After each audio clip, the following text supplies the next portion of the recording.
I'll never forget the night I met Raven on that fateful Tinder date. From the moment her profile caught my eyes, I knew there was something special about her. With her vibrant purple hair, intricate sleeve tattoos, and a mischievous glint in her eyes, she seemed like the perfect mix of edgy and adventurous. Our first conversation flowed effortlessly, and when she suggested exploring an abandoned hospital on the outskirts of town for our first date, I was instantly intrigued.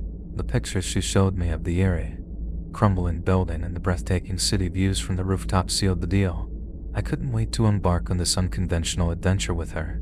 The night of our date arrived, and I picked Raven up from her place, a cozy little bungalow tucked away in a quiet neighborhood. As we drove to the hospital, the 20-minute journey gave us the perfect opportunity to get to know each other better.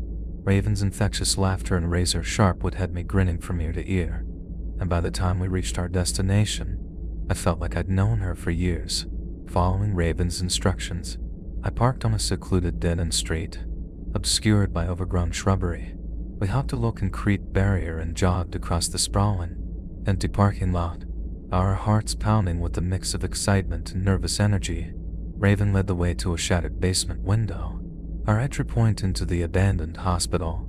As we climbed through the jagged opening, the musty smell of decay and neglect assaulted my nostrils.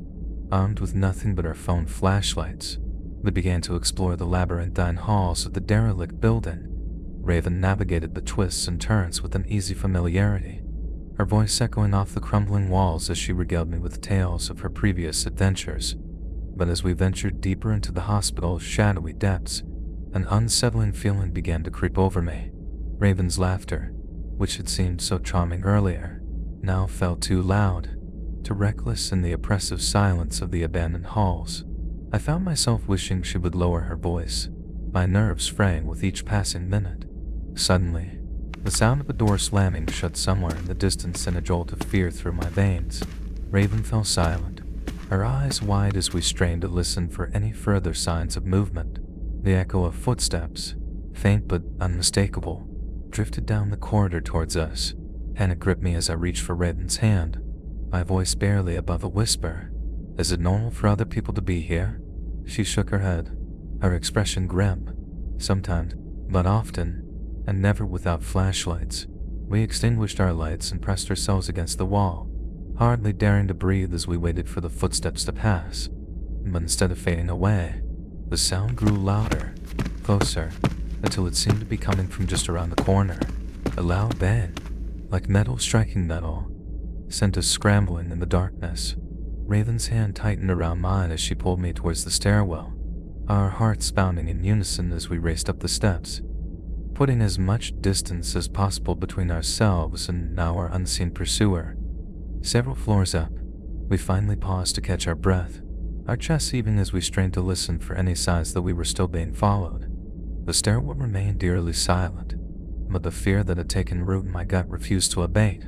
"The cops never come inside," Raven whispered, her voice trembling slightly. "Whoever that was, they're not supposed to be here." No sooner had the words left her lips than the sound of footsteps echoed up the stairwell once more, sending icy tendrils of dread down my spine. We ran, Raven navigating the maze-like corridors with a desperate urgency as I struggled to keep up, my lungs burning with each ragged breath. At last, we burst through a door onto a small rooftop terrace, the cool night air a welcome respite from the suffocating darkness of the hospital's interior. We huddled together, our eyes darting nervously towards the door as we tried to calm our racing hearts. Minutes ticked by intense silence, broken only by the distant sounds of the city below. Just as I began to relax, convinced that we had finally lost our pursuer, a noise from within the building set my nerves on edge once more. It sounded like someone walking, their footsteps heavy and deliberate against the decaying floorboards. Raven led me to a broken window, and we carefully climbed through, finding ourselves in the rafters of a large, empty room. She pointed to a series of narrow wooden planks spanning the gap. Lithe figure balanced precariously on the rickety boards, not wanting to appear weak. I took a deep breath and followed, my heart lodging in my throat with every creaking step. We reached a sturdy pillar at the center of the room, a momentary respite from the dizzying heights.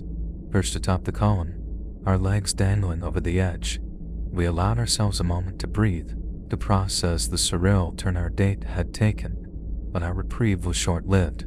A sound from below, the unmistakable crunch of footsteps on broken glass, shattered the illusion of safety.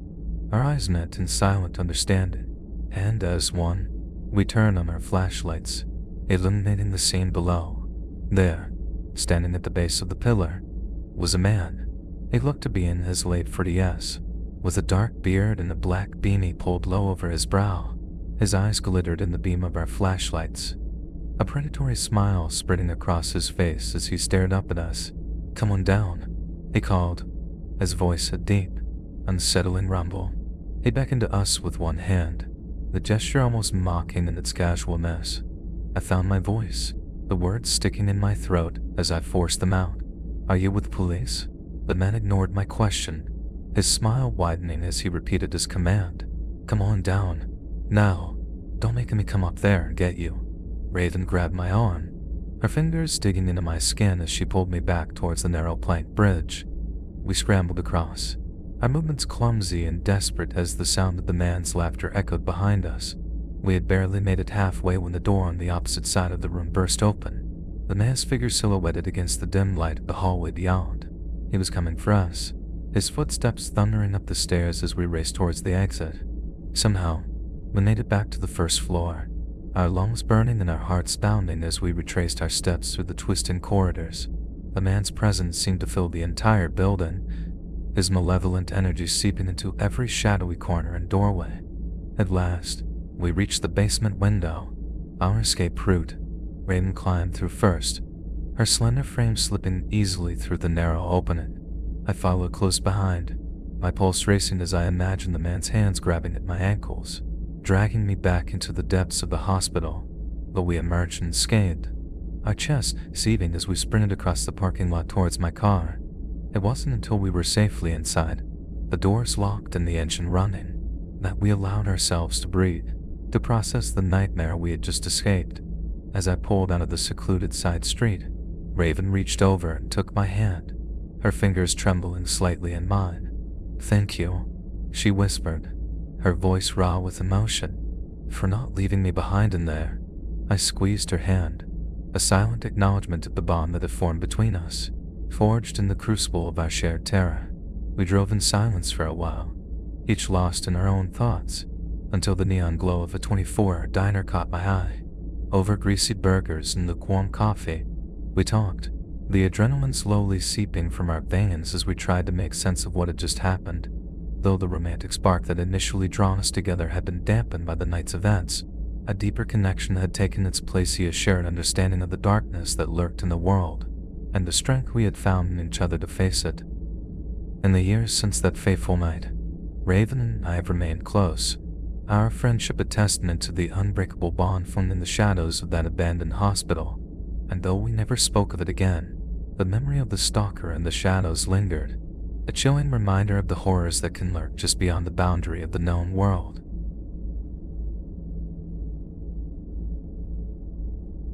I've worked as a nurse in multiple hospitals and care facilities throughout my career. Before my current position, I took a job at Sunrise Nursing Home, a geriatric facility about a 40-minute commute from my tiny studio apartment. With several years of experience caring for elderly patients under my belt, I felt confident I could handle the challenges this role would bring.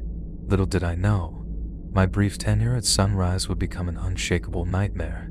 It was only my third week at Sunrise when the unthinkable occurred. I was assigned the dreaded graveyard shift in the Alzheimer's ward, running on fumes and countless cups of tasteless break room coffee.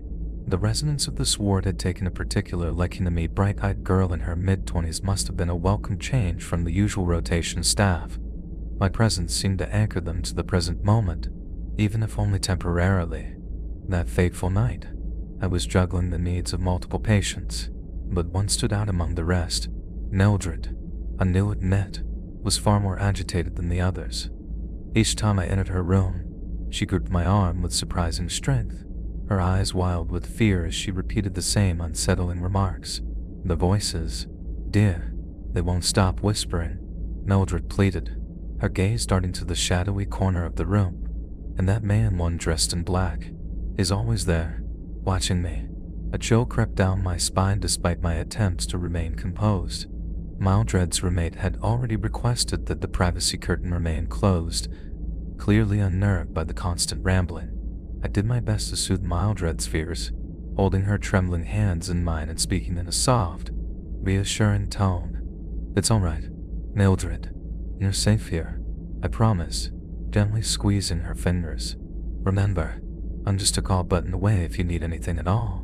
My words seemed to provide some comfort, and eventually, Mildred drifted off to a fitful sleep. As the night wore on and the ward fell silent, an eerie stillness settled over the lit hallways. Time seemed to crawl at an agonizing pace. It was well past midnight when I found myself in the supply room, restocking my cart for the umpteenth time. The space was cramped and poorly lit, the air thick with the smell of fresh linens and antiseptic. As I reached for a stack of folded sheets, an icy sensation suddenly gripped my shoulder, as if an unseen hand had clamped down upon it. A scream tore from my throat as I spun around, my heart pounding against my ribcage, but the room was empty, a door firmly closed. No one else was there, yet the lingering sensation of cold fingers digging into my flesh was undeniable. Shaken, I stumbled out into the hallway, scanning the deserted corridor for any sign of another staff member. Silence greeted me, broken only by the faint hum of the fluorescent lights overhead. Unnerved but determined to finish my tasks, I returned to the supply room, quickening my pace as I loaded the remaining items onto my cart. Just as I turned to leave, a figure in the doorway stopped me dead in my tracks. There, peering through the glass with a sinister grin stretched across his face, stood a man dressed entirely in black. A scream built in my throat, but terror stole the breath from my lungs. In the space of a blink, the apparition vanished, leaving me to question my own sanity. Seconds later, my fellow nurse burst into the room, alerted by the commotion. She found me crumpled on the cold tile floor, my entire body trembling uncontrollably. "The man in black," I stammered, my voice barely above a whisper. "Did you see him?" My colleague's brow furrowed with concern as she held me to my feet. "What man?" "Sweetie, there's no one else here." Together, we searched the ward from top to bottom, checking every room and hidden corner. No sign of the mysterious figure in black could be found. It wasn't until we reached Mildred's room that the true horror of the situation began to sink in. Mildred was awake, her eyes wide with terror as she clutched at her bed sheets. The screams, she whimpered, rocking back and forth. "He's coming. We have to get out of here."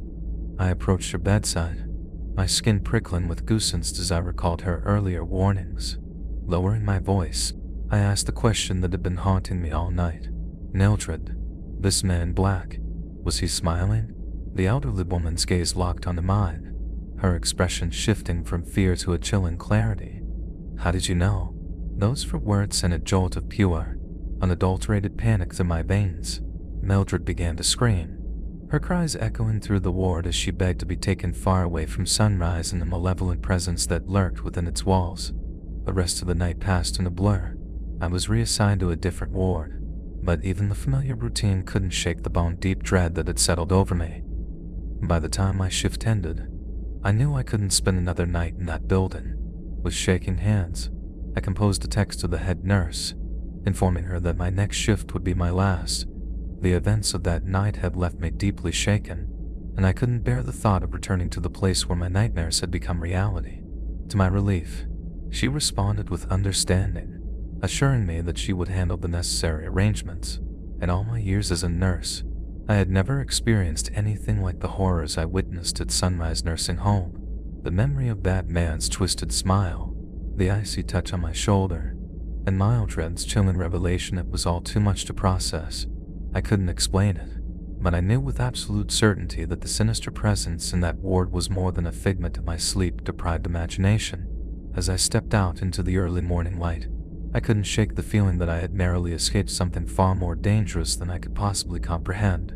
The haunting of Sunrise Nursing Home would forever be etched into my memory, a chilling reminder that there are some things in this world that defy explanation.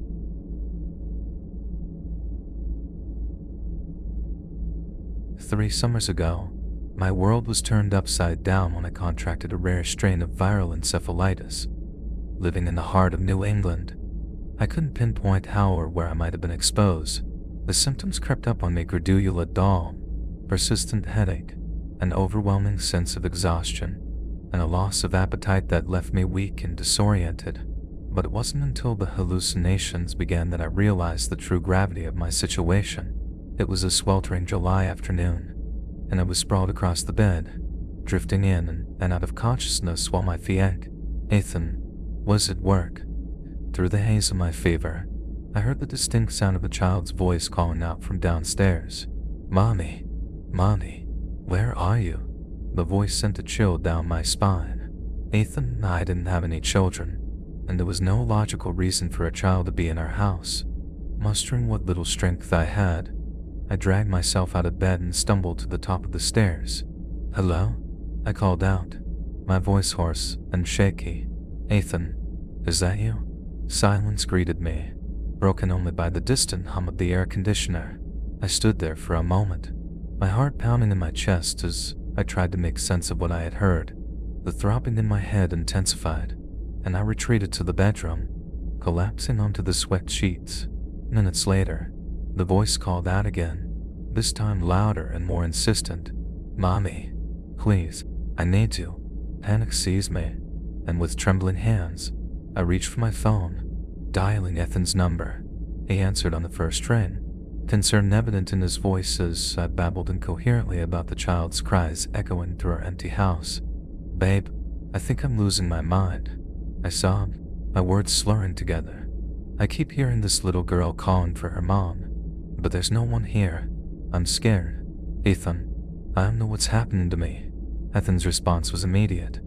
He assured me that he was leaving work right away and that he would be home as soon as possible to take me to the hospital. I could hear the worry in his voice, even as he tried to keep me calm. As I waited for Ethan to arrive, I managed to change out of my sweat-drenched pajamas, my movements sluggish and uncoordinated. The nausea hit me like a tidal wave, and I barely made it to the bathroom before I began to retch violently. It was then, hunched over the toilet with tears streaming down my face, that I heard the whispers. They seemed to be coming from just outside the bathroom door, a low, indistinct murmur that sent shivers racing across my skin. I couldn't make out the words, but the tone was unmistakably sinister. By the time Ethan arrived, I was a trembling, incoherent mess. He practically carried me to the car, his face etched with worry as he sped towards the hospital.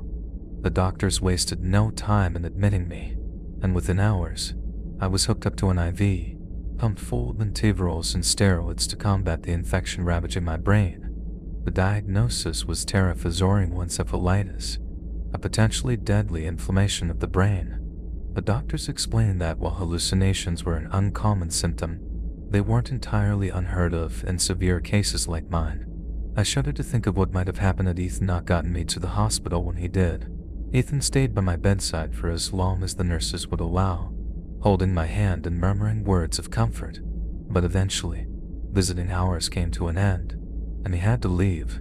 As he pressed a gentle kiss to my forehead, I couldn't shake the sense of unease that had settled deep in my gut. "I'll be back first thing in the morning," Ethan promised, his eyes shining with unhid tears. "Try to get some rest, okay? I love you." I nodded, forcing a weak smile as I watched him go. The moment the door closed behind him, a wave of exhaustion crashed over me, and I fell into a fitful sleep, plagued by strange, unsettling dreams. In my fever-induced haze, I found myself trapped in a nightmare that felt all too real. My ex-boyfriend, Liam, loomed over my hospital bed, his face twisted into a cruel sneer as he taunted me. "You think you're safe with Ethan?" he sneered, his fingers digging into my shoulders. "You have no idea what I'm capable of, do you? I'll make him pay for taking you away from me. I'll make you both suffer." I thrashed and whimpered, desperate to escape his grasp, but my body wouldn't cooperate. Liam's laughter echoed in my ears as he leaned in close, his breath hot against my cheek. "I'm glad you're okay, babe," he whispered, his tone suddenly sickeningly sweet. "I came as soon as I saw Ethan leave. You know I'll always be here for you, even if I have to kill him to make it happen." I jolted awake with a gasp, my heart racing as I blinked away the remnants of the dream. But as my eyes adjusted to the dimly lit hospital room, I realized with a sinking feeling that something was amiss. There, pulled up beside my bed, was a chair that hadn't been there when Ethan left. It said empty, but the imprint of a body was still visible on the cushion, as if someone had been sitting there only moments before. A chill ran down my spine as I recalled Liam's threatening words from my nightmare. The next morning, when the nurse came in to check my vitals, I hesitantly mentioned the unsettling dream in the out-of-place chair. To my horror, she frowned, a look of confusion crossing her face. "But sweetie, that wasn't a dream," she said gently. "Your cousin Liam came to visit you late last night. He sat with you for quite a while." I felt the blood drain from my face as realization dawned on me. Liam wasn't my cousin, was my ex-boyfriend, the one who had made my life a living hell before I finally found the courage to leave him. The fact that he had been in my hospital room, watching me sleep, sent a wave of nausea rolling through me. The nurse must have sensed my distress, because she quickly summoned the doctor. He explained that the high dose of antivirals I was on could sometimes cause vivid dreams and delirium, blurring the lines between reality and imagination. But even as he spoke, I couldn't shake the feeling that there was more to the story. I texted Liam as soon as I had a moment alone. Alone? My fingers shaking as I typed out the message. "What the hell were you thinking? Coming to the hospital like that? How did you even know I was here?" His response came minutes later, infuriatingly casual. "I just wanted to make sure you were okay. Babe, you must have been dreaming about the other stuff." I would never threaten Ethan. Fury and fear battled within me as I fired back a reply. "Stay away from me, Liam. If you come near me or Ethan again, I won't hesitate to involve the police."